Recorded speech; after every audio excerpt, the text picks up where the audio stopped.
Bismillahirrahmanirrahim. Welcome to Askaria Schools and Colleges. Assalamu alaikum. I hope you all are fine. Today we will discuss lecture number 32 and it is about the nomenclature of carboxylic acid. It is about the nomenclature of carboxylic acid. जी, तो nomenclature of carboxylic compounds हम करने लगे. ठीक है, carbonyl compounds के अंदर जो है वो आपके पास एल्डिहाइड और कीटोन आ जाते हैं और कार्बोक्सिलिक एसिड्स आ जाते हैं. ठीक है, यानी जो आपके कार्बोक्सिलिक एसिड्स होते हैं उसके अंदर कार्बोनाइल कंपाउंड्स कार्बोनाइल जो फंक्शनल ग्रुप है वो मौजूद होता है. ठीक है, तो एल्डिहाइड, कीटोन और कार्बोक्सिलिक एसिड्स, इनमें तीनों में कार्बोनाइल ग्रुप जो है वो मौजूद होता है. जैसे कि कार्बोनाइल का जनरल फॉर्मूला आपको पहले भी बता एल्डिहाइड और कीटोन की नोमेनक्लेचर में भी समझाया था, दैट इज COO. ठीक है, अच्छा, अब अगर एक वैलेंसी कार्बन की एक वैलेंसी सेटिस्फाइड हो OH से, ठीक है, और जो दूसरी वैलेंसी है वो सेटिस्फाइड हो R ग्रुप से.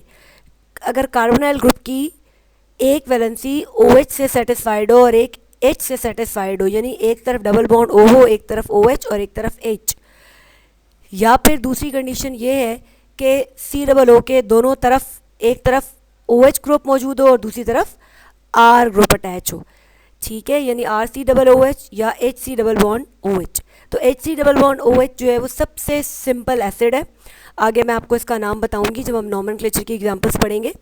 ठीक है, तो ये कार्बोक्सिलिक एसिड का फॉर्मूला है या फंक्शनल ग्रुप है. नेक्स्ट स्लाइड की तरफ चलते हैं.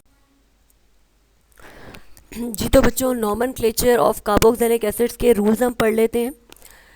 सबसे पहला रूल इसका ये है कि आपको पता है कि हर चीज़ का कॉमन या ट्राइबल नेम भी होता है और उसका IUPAC भी होता है.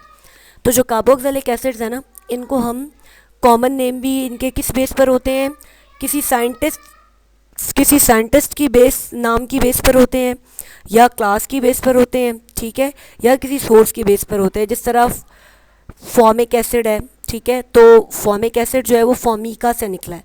फॉर्मिका लैटिन ज़बान में फॉर्मिका हम किसको कहते हैं, चूंटी को कहते हैं. ठीक है, तो ये फॉर्मिक एसिड उसके नेम की बेस पर है. ठीक है, इसी तरह एसिटिक एसिड है, एसिटम सिरके को कहते हैं, तो ये एसिटम से निकला है, इसका ओरिजिन एसिटम है. ठीक है, यानी सिरका, तो इसलिए एसिटिक एसिड इसका नाम कॉमन नेम है. ठीक है, बारब्यूटेरिक एसिड है, वो बारबरा साइंटिस्ट था, उसकी नेम की बेस पर है. ठीक है, इसी तरह से ब्यूटारिक एसिड है, वो बटर से निकला है, तो इसलिए उसके नेम की बेस पर है. ठीक है, तो कुछ नेम की बेस पर हैं, कुछ ओरिजिन की बेस पर हैं कॉमन नेम्स. बहरहाल ये कॉमन नेम्स आपने बहुत अच्छी तरीके से याद करने हैं, क्योंकि बोर्ड में अक्सर ये क्वेश्चन आ जाता है कि जो वर्डिंग होती है वो दी होती है. ठीक है, और आपने कॉमन नेम दिया होता है और आपने उसका स्ट्रक्चर ड्रॉ करना होता है. ठीक है, तो वो स्ट्रक्चर फिर जो है वो आपने अच्छी तरीके से याद करने. IUPAC जब करने लगते हैं तो सबसे पहला रूल आप सबको पता है कि सबसे पहला रूल ये है कि आप COO वो लॉन्गेस्ट चेन सेलेक्ट करते हैं जिसमें आपका फंक्शनल ग्रुप मौजूद हो, यानी जिसमें COOH ग्रुप मौजूद हो. ठीक है जी, उसके बाद आपका जो कार्बोक्सिलिक ग्रुप है वो या तो लेफ़्ट पर होता है और या फिर राइट पर होता है एल्डिहाइडिक ग्रुप की तरह, यानी टर्मिनल पर. ठीक है, और नंबर 1 आपने कार्बोक्सिलिक की कार्बन को ही देना है. ठीक है, कभी कभार एक से ज़्यादा कार्बोक्सिलिक एसिड्स भी COOH ग्रुप होते हैं, यानी 2 होते हैं, तो फिर एक लेफ़्ट पर होता है और एक राइट पर होता है. एक को नंबर 1 मिलता है और एक को एंड वाला नंबर मिलता है. ठीक है जी, और हम क्या करते हैं कि अल्केन का जो E है उसको ओइक एसिड से रिप्लेस कर देते हैं, ओइक एसिड से, इसलिए हम इनको अल्कानोइक एसिड भी कहते हैं.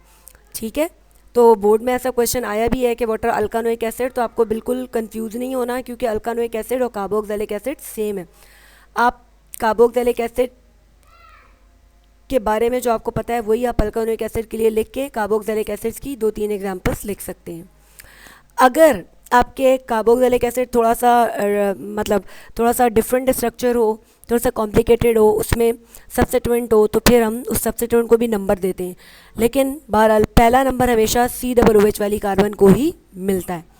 ठीक है, पहला नंबर COOH की कार्बन को मिलता है. उसके बाद नेक्स्ट जो फ़ौरन पहला नंबर होता है वो किसको मिलता है, आपके सब्स्टिट्यूएंट को मिलता है। तो अब ये तमाम रूल्स जब आगे आप एग्जाम्पल्स करेंगे तो वहाँ पर आपको अच्छी तरह से समझ में आ जाएंगे। तो अब हम नेक्स्ट स्लाइड की तरफ चलते हैं।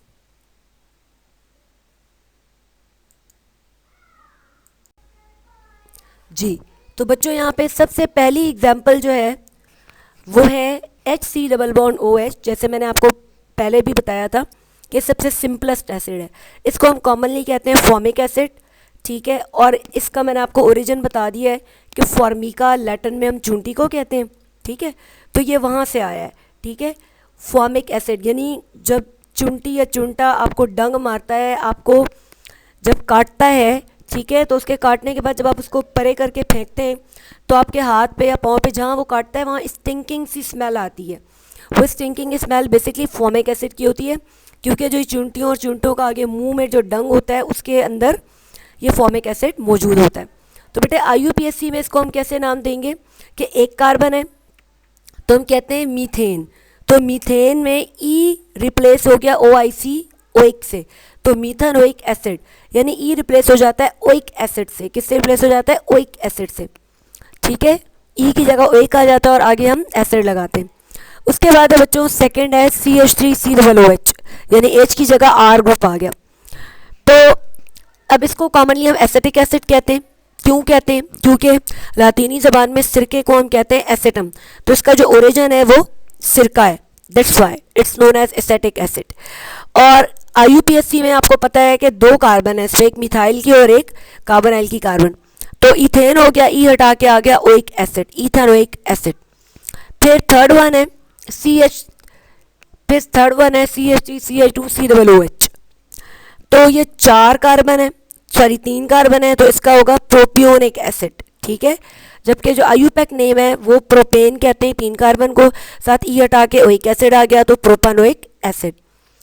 फिर है जनाब चार कार्बन आपके पास, तो चार कार्बन को आपने पीछे एल्डिहाइड्स में भी पढ़ा था कि हमने ब्यूटायर एल्डिहाइड उसको कहा था, तो यहाँ पे हम कहेंगे ब्यूटारिक एसिड या एन ब्यूटारिक एसिड। एन का मतलब होता है नॉर्मल, यानी सिंपल चेन है, आइसो वगैरह का स्ट्रक्चर नहीं है। और IUPAC में कहेंगे ब्यूटानोइक एसिड। क्यों कहेंगे, क्योंकि चार कार्बन के लिए ब्यूट का सफिक्स ऐड होता है, ब्यूटेन, ई हट के ओइक एसिड आ गया, ब्यूटानोइक एसिड। फिर आपके पास थोड़ा सा डिफरेंट सा कार्बोक्सिलिक एसिड है, इसमें ब्रांच आ गई है। अगेन आप नंबरिंग COO की कार्बन को नंबर 1 देंगे, नंबर 1, नंबर 2, नंबर 3 करके। अब यहाँ पे जब आप कॉमन नेम देंगे, ठीक है, तो आप इसको आइसोब्यूटारिक एसिड भी कह सकते हैं, आइसोब्यूटारिक एसिड, क्योंकि ये जो स्ट्रक्चर है ये आइसो टाइप का बना हुआ है, ठीक है। क्योंकि आइसो में हम कहते हैं कि एक कार्बन के साथ तीन तरफ अल्काइल ग्रुप होता है और एक तरफ H होता है, तो इसमें बिल्कुल इसी तरह से दो पांचवें स्ट्रक्चर में दो मिथाइल है, एक ग्रुप आपका COOH का है और एक में एक तरफ H लगा है, तो it is also called isobutyric acid, या फिर इसको आप कह सकते हैं अल्फा मिथाइल प्रोपियोनिक एसिड, ठीक है जनाब। दो नाम इसके हो सकते हैं। और जो IUPAC है उसमें आप नंबरिंग करेंगे 1, 2, 3, सेकंड पोजीशन पर मिथाइल है तो 2 मिथाइल प्रोपानोइक एसिड, ठीक है जी। नेक्स्ट स्लाइड की तरफ चलते हैं जी। अब आपके पास 1, 2, 3, 4 एंड 5, अब आपके पास 5 कार्बन वाला है। तो 5 कार्बन का जो कॉमन नेम है वो है वेलेरिक एसिड या एनवेलेरिक एसिड आप कह सकते हैं, ठीक है। जबकि IUPAC नेम क्या है, 5 कार्बन को हम कहते हैं पेंटेन, ई हटा के OIC ओइक का सफिक्स ऐड हो गया तो पेंटानोइक एसिड, ठीक है जी। फिर नंबर 7 एग्जाम्पल आपके पास बच्चों कि आप इसे कह सकते हैं ट्राई मिथाइल, ठीक है, ट्राई मिथाइल एसिटिक एसिड। क्योंकि ट्राई मिथाइल, क्योंकि आप देखें COOH के पीछे जो कार्बन है उसके साथ 3 मिथाइल है, और एसिटिक एसिड किस लिए कि एक कार्बोक्सिलिक एसिड की कार्बन और एक सेंट्रल वो वाली कार्बन जिसके साथ 3 मिथाइल ग्रुप अटैच है, ठीक है जी। तो ट्राई मिथाइल एसिटिक एसिड इसका कॉमन नेम है, और इसका IUPAC नेम क्या है, आप नंबरिंग करेंगे ऑब्वियसली लॉन्गेस्ट चेन सेलेक्ट करते हैं तो हर तरफ से आपके पास 3 ही कार्बन आ रहे हैं, तो आप इस स्ट्रेट चेन को सेलेक्ट कर लें 1, 2, 3। सेकेंड पोजीशन पर 2 मिथाइल ग्रुप है तो 2 डाई मिथाइल प्रोपानोइक एसिड। बच्चों जब एक से ज़्यादा मिथाइल आता है तो हम क्या सफिक्स ऐड करते हैं, डाई, 3 आ जाए तो ट्राई, ठीक है, 4 आ जाए तो टेट्रा, तो it is 2 di methyl propanoic acid. फिर उसके बाद आपके पास एक एरोमेटिक एसिड की एग्जांपल जो है वो दी है। बेंजीन के साथ जब COOH अटैच हो जाए तो बच्चों इसको हम कहते हैं बेंजोइक एसिड। क्या कहते हैं? Benzoic acid. ठीक है,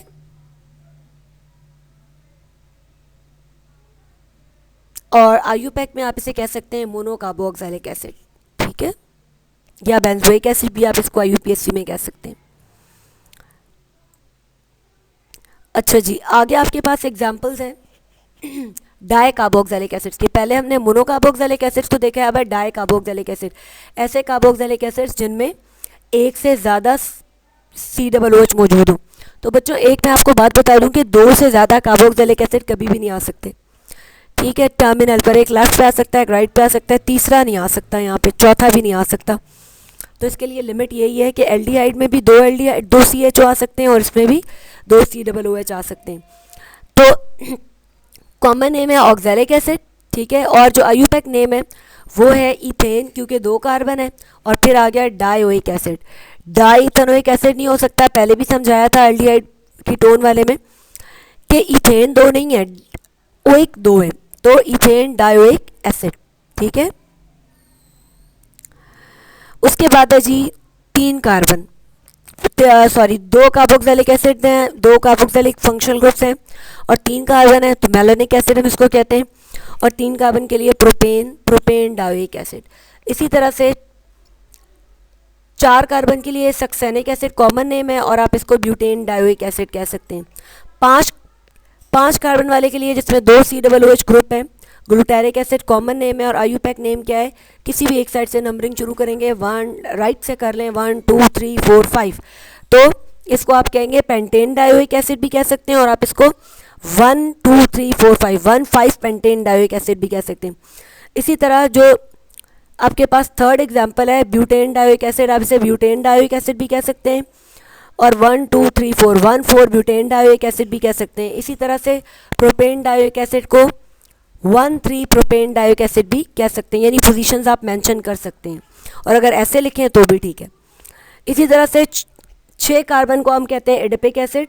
6 कार्बन में जब 2 कार्बोक्सिलिक एसिड हो तो हम कहते हैं एडिपिक एसिड। आप इसे 1,6 हेक्सेन डायोइक एसिड भी कह सकते हैं और हेक्सेन डायोइक एसिड भी कह सकते हैं।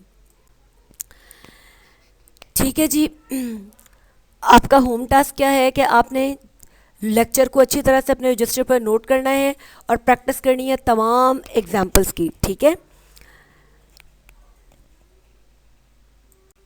Thank you so much. उम्मीद करती हूँ कि आपको आज का लेक्चर समझ आया होगा। स्टे ब्लेस्ड एंड अल्लाह हाफिज़।